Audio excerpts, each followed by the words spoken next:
It was good, but it wasn't great. Like, it was never going to give me like the lifestyle that people dream of, right? I just Yeah. think that marketplace is being mismanaged and kind of trending the wrong direction. I just had too many strikes against it, honestly.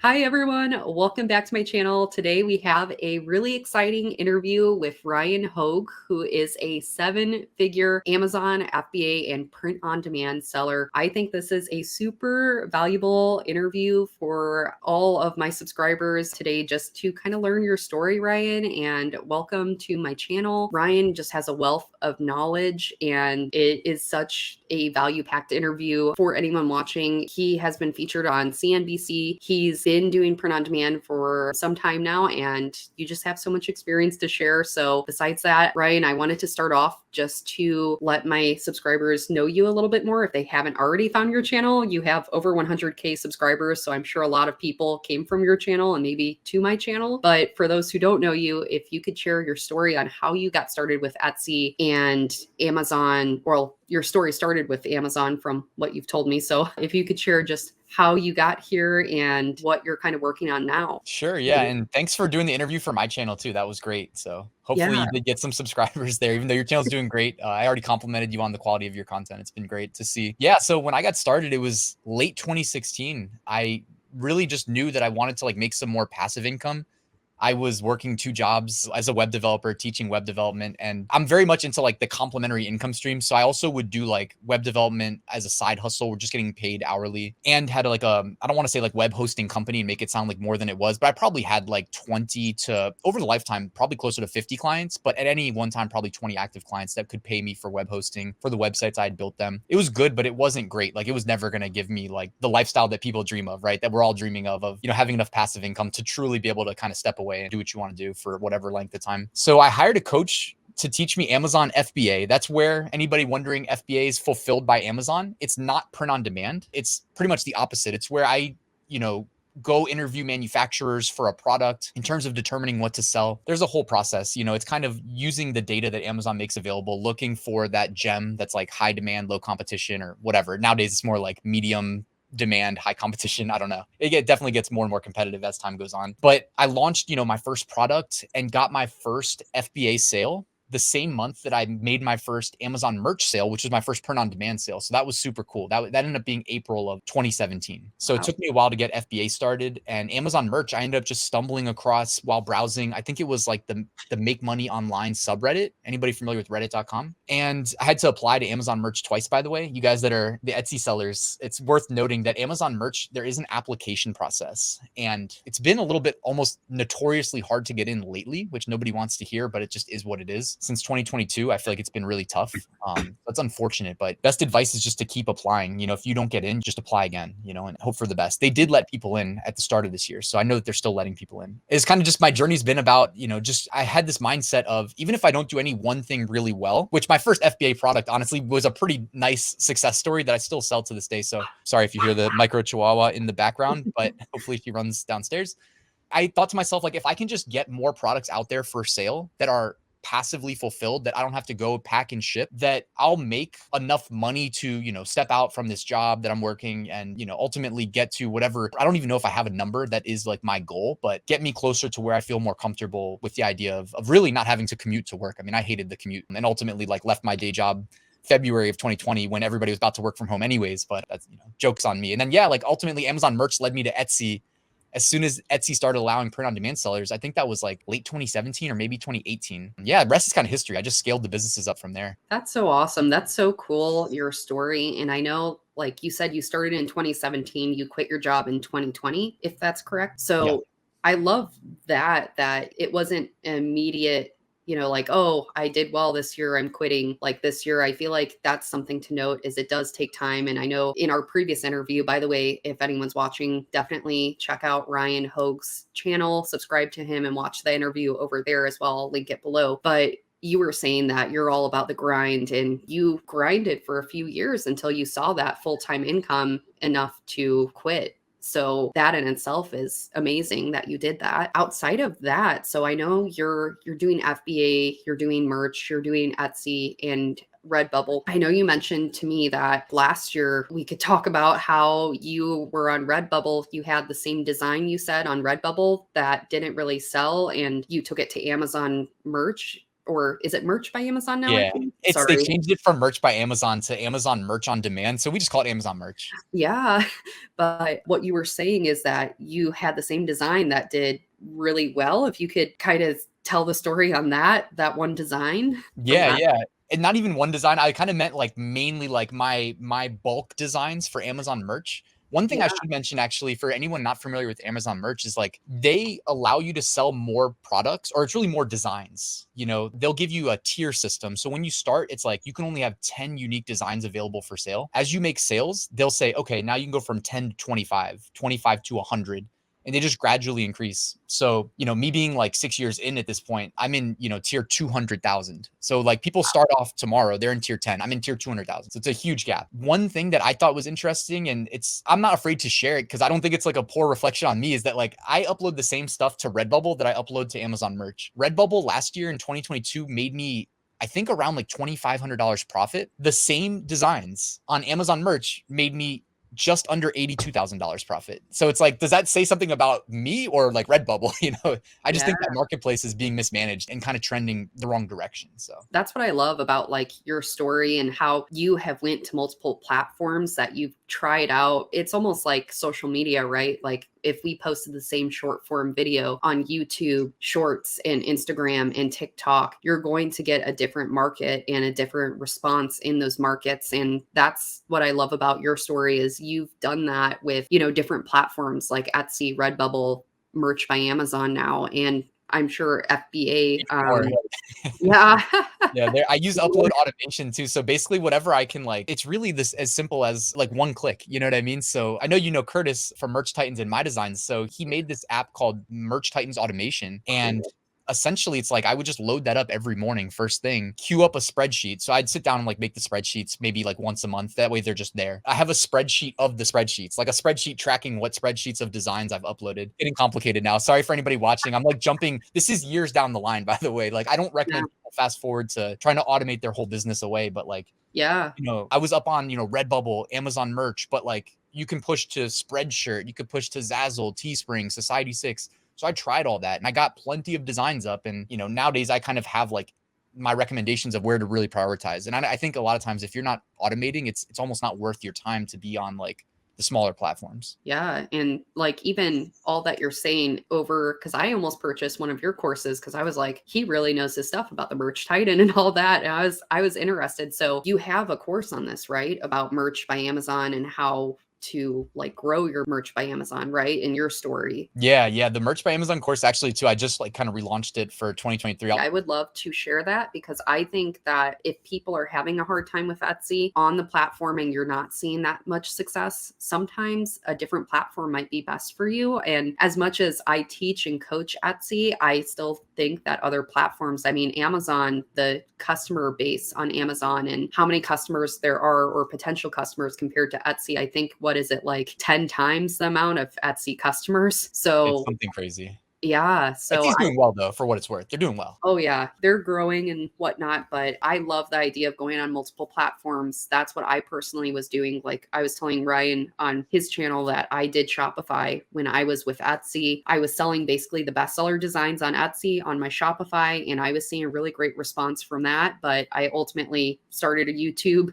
I had my part-time hospital job. I was doing too much that I was like, okay, if I want to focus in on one thing, it would be Etsy. Second thing would be YouTube. And then I let go of the other two things I had going on for me. But I think merch by Amazon, for me personally, if I were to restart what I'm doing, I would do merch by Amazon and I would do Etsy. Those are the eggs I would put in baskets, so to speak. So if you guys want, yeah. And if you guys want to learn more about merch by Amazon, again, I'm going to link Ryan Hogue's channel down below. He just has a wealth of knowledge there. So my question as well is, along with that, how long did it take you to really scale your merch by Amazon business then? Because if you started in 2017, was it, I'm guessing, a slow trail that you went up in tiers? Yeah, you can't skip tiers. So you do have to kind of just go through, grind through, wait for the tier ups because sometimes they are few and far apart. Like they happen on unknown intervals. And even if you're eligible, you can get skipped. So Wow. that's something that didn't used to be as prevalent. Today it is. Today it is definitely tougher than it used to be. So that's just worth noting. You know what I mean? For me though, yeah, I mean, I'm transparent about it. Like I faced a learning curve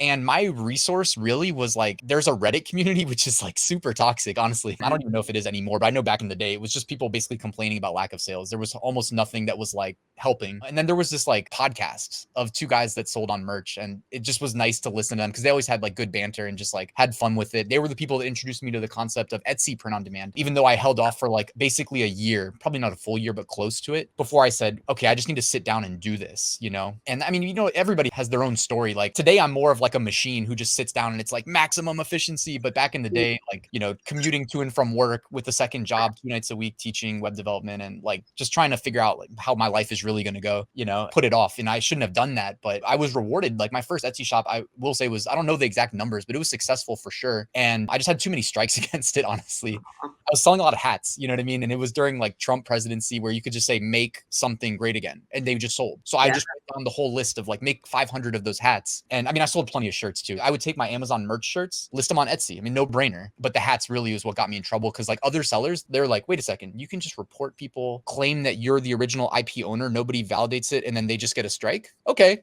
Boom, my shop's gone. Like it was so simple. So that's why we don't really share the shops on YouTube, if anybody's wondering. But yeah, it's true. It's the huge liability to share a shop that I don't think is spoken about enough, especially when us on YouTube, we're trying to teach concepts and strategies, and we're also trying to test it on our own stores. If we kind of shared it on all platforms or like on the social media, then that would be a liability that we wouldn't see the organic growth we're trying to see in order to teach the concept. So I don't know. I completely get what you're saying with that. And so my question is, I feel like there are basic concepts no matter what platform you're on. And I think one basic knowledge point is just knowing what niches really sell and what are profitable niches in your business. Do you mind sharing any niches that maybe you found is like common to be profitable on Etsy and on merch or Redbubble? yeah, for sure. Like I don't mind sharing too. When I initially got started, or I don't know when you, because it's such a long time horizon, but I was going to say too, actually, it did take me a while to scale. Like it took me longer to scale than it would take somebody today. There's so many good resources. Like my YouTube channel, all the content's there for free. If you end up joining the paid course, it's like linear in the order you need it and it's better. But like, you know what I mean? You can get by with free content. It took me longer than it needed to, but it doesn't matter. I mean, I got to where, you know, I'm happy to, you know, brag about my numbers and whatnot. In terms of niches, I got super lucky, if you want to call it that. I don't know. Some people say luck is when like preparation meets, I don't know, something like that. There's a clever definition of the word luck. And I just remember one day before work,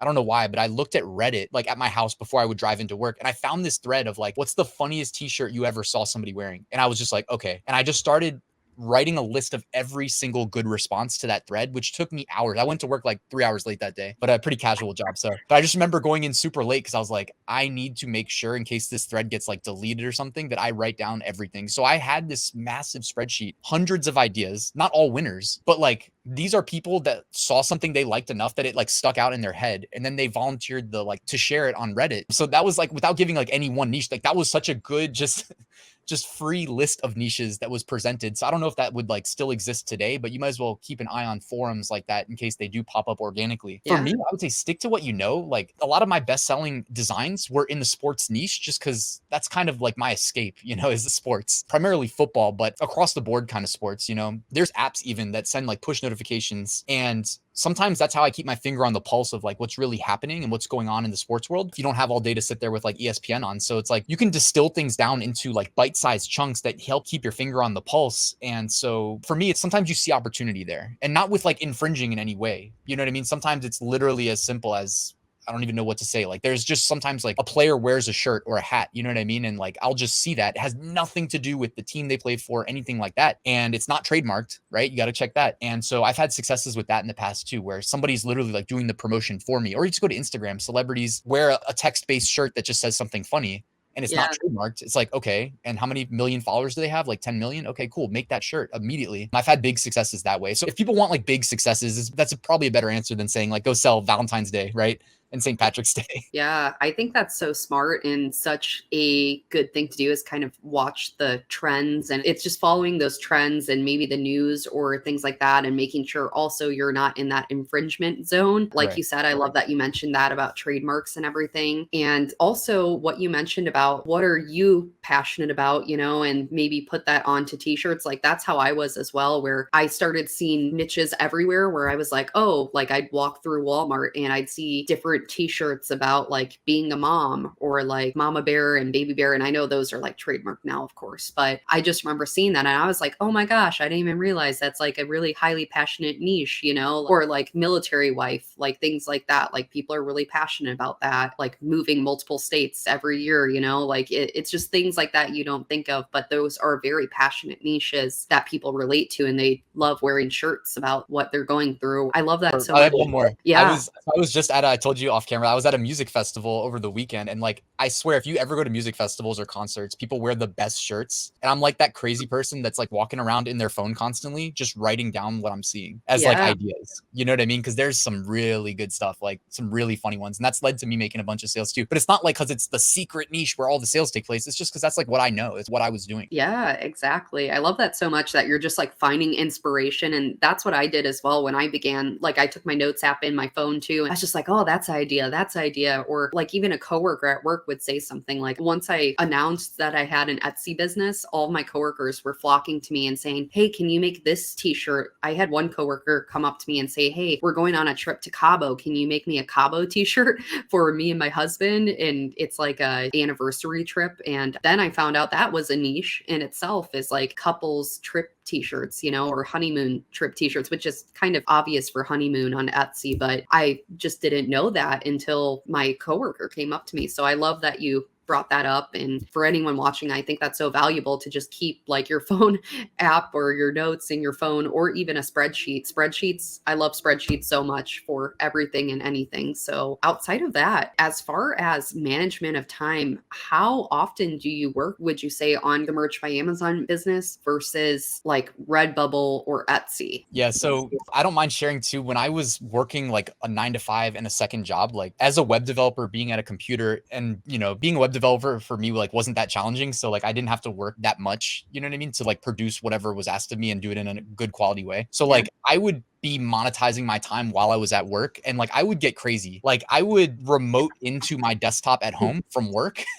and like queue up the next like upload automation spreadsheet. You know what I mean? So I was a little bit of like a crazy person, but that's honestly how I got as far as I did. And then stuff that couldn't be automated, like I would sit there and like every 30 minutes to 45 minutes be pushing new products to my Amazon Seller Central account through like Printful, because they had a direct integration, and so and just with that vision that over time this is gonna like return that money to me. And in mid 2019, as a function of having the YouTube channel, which was such a blessing, which was just another complementary income stream. It was never something I set out to do, but I honestly, like I saw people like the fake gurus, the wave of fake gurus that came through, like not even in print on demand, but like FBA. That inspired me to start a channel just to be like, hey guys, like I actually sell FBA. I'm not lying like these guys. If you want to like know how it really works, I'll tell you, and it led to me doing print on demand. But today, like ever since mid 2019, Curtis let me know about Merch Titans, and that freed up so much time because all of a sudden I could automate my uploads. But just so people know, like I put in the legwork before that. Like I grinded through over 13,000 manual uploads on Amazon Merch and like 1,100 on Etsy. But on Etsy, obviously, like the extra steps of, on Amazon Merch, you can't change the thumbnail. So it's like, you don't even have to worry about that. On Etsy, obviously, you need to, and there's no tags on Amazon Merch. So, on Etsy there is.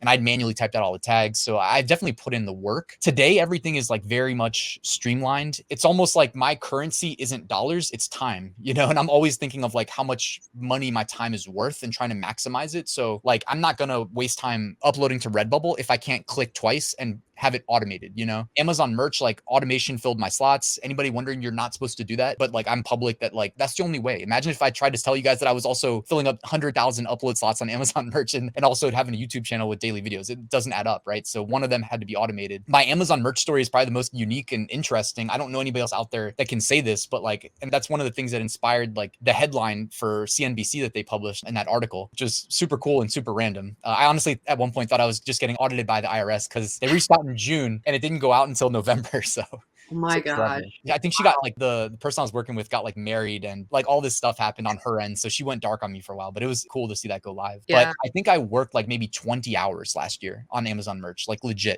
Wow. and made it was like $81,600 in profit. So it was a crazy story. That's I think my best year to date, and definitely a function too of like just using the upload slots. You know what I mean? I try to stick to like very core like logical approaches to business, as a programmer too. It kind of rewires how you think in terms of like your brain, at least for me. Like I said, if I don't even succeed at any one thing, if I just fill these upload slots, at least I have a chance. If I don't fill the upload slots, I know for sure they're not going to make a sale. So that's kind of how I approached it. And I changed my approach to print on demand with my tier. So, tier 100, tier 500, definitely a different approach than what I'm doing in tier 20,000, tier 100,000, and then today tier 200,000. So Wow, that is so incredible. Just your rise to making 80K in profit a year. I mean, that's just amazing. And I remember I read this article about the level of satisfaction versus your income as like a single income individual. It's some survey. Maybe I'll link it below this video if I find it, but it just stated that when people hit the level of 70K per year in income, that's like the satisfaction level. And above that, that's essentially like the level of income you want to make to be like satisfied, I guess. But it depends where you live. Of course, cost of living comes into that. But it's just amazing that last year you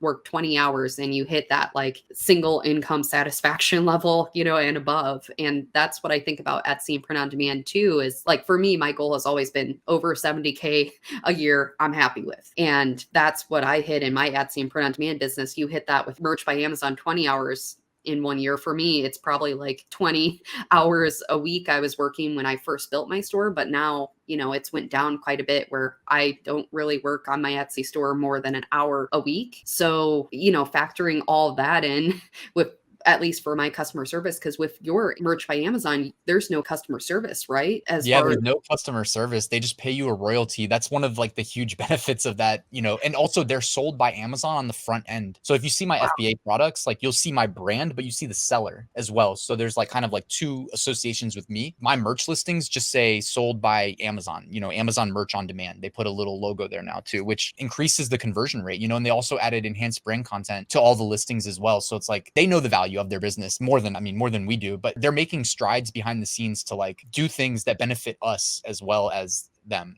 Yeah, I love that so much. That is so cool. I guess my last question at the end of this interview is if you were to start in 2023 with your businesses, what platform would you choose and what would be your strategy to kind of go forward for 2023 in the world of print on demand? Yeah, it's a good question. I mean, the first thing I always tell people to do is just apply for Amazon merch because you may not get in or you may not hear back for a month. You know what I mean? Those two are very viable options that may happen. And it's like, again, you know what to do if you don't get in, just try again. Just get that ball rolling. Because when you do get in, it's like then you're in tier 10, you get like one upload a day. You need to make 6 or 7 sales, then they'll bump you to 25. It just takes forever. Like me with that great story of 2022, 20 hours worked, 80K in, that's piggybacking off of all the work I did before that, obviously. So it's that long time horizon really makes a difference. So I would definitely be in Amazon merch, just grinding through whatever tier you're in. It's easy to start Redbubble and it's not time consuming, but just based on like how much money I made last year, I don't know if it's like a threat that it's going to be discouraging because, you can open a Redbubble account immediately and start listing, but the lack of sales may discourage people. And that's one thing I think is like almost like a threat to what we're really trying to accomplish here, where we know it's realistic on Amazon and Etsy. And then, I mean, Etsy, like I actually just republished my like free email mini course. And it's like, that's how I push people. I say, go publish a listing on Redbubble just so that you've done something where people can buy it, and then jump over to Etsy and just kind of gradually make your shop better, post more listings, learn about like listing quality, because you can't skip that part. It's one thing to have something available for sale. It's another to like have a good listing up there. Yep. And I just say long time horizon is something I love to preach just because it's like anybody trying to tell you you're going to get rich quick, almost like anywhere really, is not a viable strategy. And they're typically, trying to sell you something and not offering proof up. So I think like Amazon merch and Etsy are two like of the core pillars for being realistic. And there's other, like I put my best sellers up on eBay. I really want to launch a Shopify store this year. I'm waiting for My Designs, just like heavy automation software, to integrate with Shopify. And then I'm going to go for that. So that's on my to-do list as well. Yeah, Shopify is so fun. I love Shopify so much when I was on there, and I think that's so awesome. And thank you just for your insight on the platforms. Again, anyone watching, definitely go to Ryan's channel, check out the other interview we did there. Just so many golden nuggets nuggets in this interview. So thank you so much, Ryan, for coming on my channel and doing this interview today. Yeah, my pleasure. Thank you, Heather.